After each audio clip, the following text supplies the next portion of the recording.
Support WrestleTalk! Look, this is being recorded before Impact Wrestling's Bound for Glory 2021, so there may have been some massive news on that show that isn't in this video. So to cover ourselves, what's Braun Strowman and/or Bray Wyatt and/or Buddy Murphy and/or the Bollywood Boys and/or Bronson Reed and/or the Denver Broncos doing in the Impact Zone? Tempest has reviewed it with more accurate information, so go and watch that. I'm not reviewing it because I'm recording this on a Friday and I don't work weekends. I'm too big for that. Here are the 10 news items from this past week you might have missed. And before you carry on with this video, make sure you like and subscribe, because if you don't, then you might be missed. If you know what I'm saying.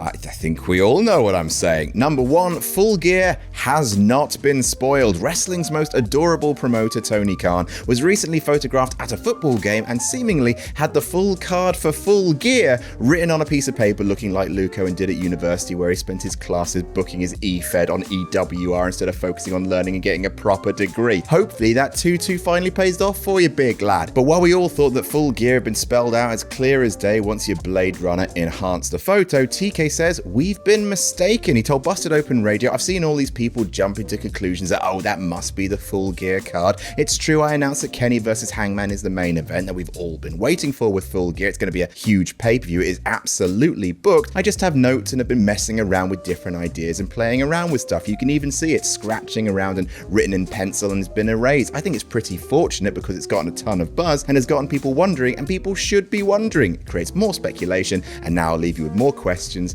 than answers. Sure, Big Tony. Sure, why not? Number 2, Bryan Danielson confirms WWE's talks with New Japan. A few months ago, Dave Meltzer reported that WWE were trying to start a working relationship with New Japan Pro Wrestling, which Tony Khan also alluded to on Impact Wrestling. Gio wondered who told Dave about WWE's talks with New Japan. It's now been confirmed that this was a true story, though, and it was WWE's way of trying to get Bryan Danielson to re-sign instead of going to the competition. Danielson told In the Click, when WWE was trying to re-sign me, I said I want to be able to go to work in Japan. And so they were trying to come up with an agreement to where I would be able to go and do that and that sort of thing. So yeah, that was definitely something that was talked about. I don't know where it went or anything like that. All I know is that now it seems like AEW has a really great relationship with New Japan, so I feel like it couldn't have gone that well. Could have been fun though. Who wouldn't want to see The Miz versus Tomohiro Ishii? Tell me you don't want to see that match. Number 3, Shotzi and Tegan turned heel. There were quite a few teams split up in the WWE draft, but the more baffling one was Shotzi Blackheart and Tegan Nox, who've been teaming on SmackDown for a few weeks, and beat the then women's tag team champions, Natalya and Tamina, not once, not twice, but thrice, and didn't get a title shot. Then Rhea Ripley and Almost a Superhero Nikki Almost a Superhero won them instead, and then Shotzi and Tegan got split in the draft. What was the point? And then, for reasons only WWE can know, they seemingly tested the waters at a recent house show in El Paso of having them be a heel team against Natty and Tamina, who have been heels on TV, who were also then in El Paso the baby faces. But Natty and Tamina have also been split up, so why? What?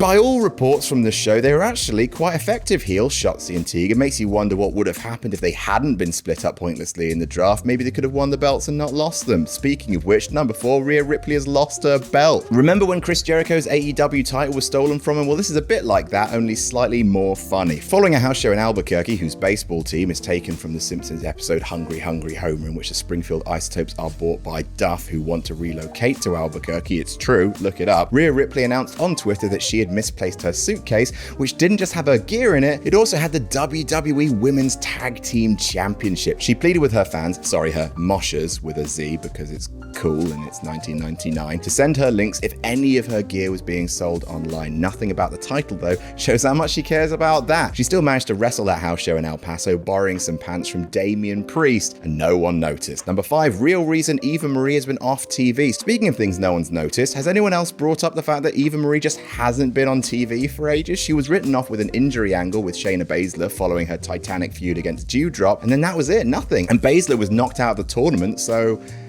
I don't know. Anyway, Big Daddy Davey Meltzer said in the latest Wrestling Observer newsletter that she was taken off TV with the injury because she's working on a movie, and with her amazing acting range shown on WWE TV, I bet It's gonna be fine. Number 6, Retro Raw return. What's that? You've drawn the lowest 18 to 49 number since records began, and AEW are now beating your numbers in very specific categories that only ad execs care about, but also wrestling fans for some reason. We'll just announce a Retro Raw episode where you bring back a load of old stars, because that is what the kids want. Wrestlers their dads liked when he was their age. Handsome Potato Story man Andrew Zarian is reporting that WWE have Retro Raw planned for 2022, so expect to see Steve Austin make an appearance, probably Hulk Hogan, most likely Vince McMahon too, and I guess, Mighty Molly.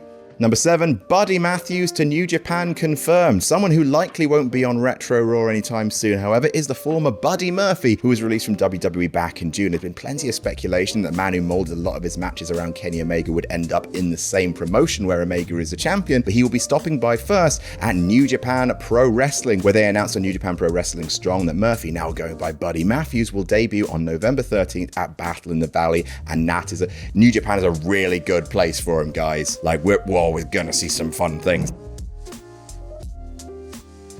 Number 8, ACH returns to wrestling. Matthews also found himself coming face to face with a man who comes with a whole heap of controversial baggage in ACH. The man once known in WWE as Jordan Miles, who left when he accused the company of being a bit racist following the release of a t-shirt that was, shall we say, a bit racist. Who went to MLW in 2019 for a cup of coffee and announced he was retiring from professional wrestling. Then he instead went to AWE just a few weeks later, Atlanta Wrestling Entertainment, then announced earlier this year that he was retiring from professional wrestling. Again, well, like every other wrestler before him, Swerve, he's now back wrestling, confronting Matthews at AWE Loud with the GWC Championship. Number 9, Tom Lawler is leaving MLW. Speaking of MLW, and Fightful Select is reporting that Filthy Tom Lawler is leaving the promotion when his contract expires. His recent casket match at the Fightland tapings in Philadelphia was apparently done as a way to write him off TV, where he lost the MLW Caribbean Heavyweight Championship to King Muertes. His contract will run out in November, but while there is still a bit of time before that happens, there won't be any more MLW tapings before it ends. And number 10, The Rock and Kevin Nash kiss and make up. Let's end with something wonderful and wholesome, and actually gets to talk about something I actually care about, wrestling back when I liked wrestling. Back in 2002, WWE brought in Hulk Hogan, Scott Hall and Kevin Nash to inject some poison into the company via the NWO, which led to a stone cold clash between Rock and Hogan and a stone cold dud between Scott Hall and Stone Cold Steve Austin. In all of this, Rock and Austin teamed up to take on the NWO in dream matches that would be befitting of the invasion just a few months earlier, but that was reserved for actual inter-promotional dream matches like Kurt Angle versus Steve Austin and Test versus Kane. It also gave us one of the funniest moments in wrestling ever when The Rock imitated Nash's old Diesel gimmick in a backstage segment. So why am I bringing all of this up? Well, Kevin Nash posted this incredibly serious gym selfie on Twitter and tagged in The Rock for giving him some nice shoes, which The Rock responded to, calling him an inspiration. Nash replied, "Following your lead, your work ethic is amazing. Your filming schedule would kill most mortals, but the promotion for your films is the grind. You film and promote at the same time. Sorry I was such a dick to you when I came back in 2002, just trying to keep my spot." The Rock, being the brilliant man he is, replied, "Never a need for any apology, big brother, but thank you, very cool of you. You guys had to come back with some bite and venom. I was living in the house you helped build, so I was pumped you, Scott and Hulk were coming back because 1, I was always a fan, and number 2, most importantly, I wanted us all to link up and make a lot of money back for us and the whole roster. WrestleMania 18 was huge and a career highlight for me, as was our big Mania build-up when we had a chance to have fun and rumble. It was a great time in our business. Wish we could have worked more. NWO 4L. Oh, what a lovely guy. Shane Black Adam looks a bitch, but don't tell him I said that. Anyway, that's our list. What's been your favorite news story of the week? What did you think of the crown jewel, I suppose? And then just say hello in the comments. And goodbye. Make sure you subscribe to WrestleTalk for more up-to-the-minute wrestling news. Jam that jam.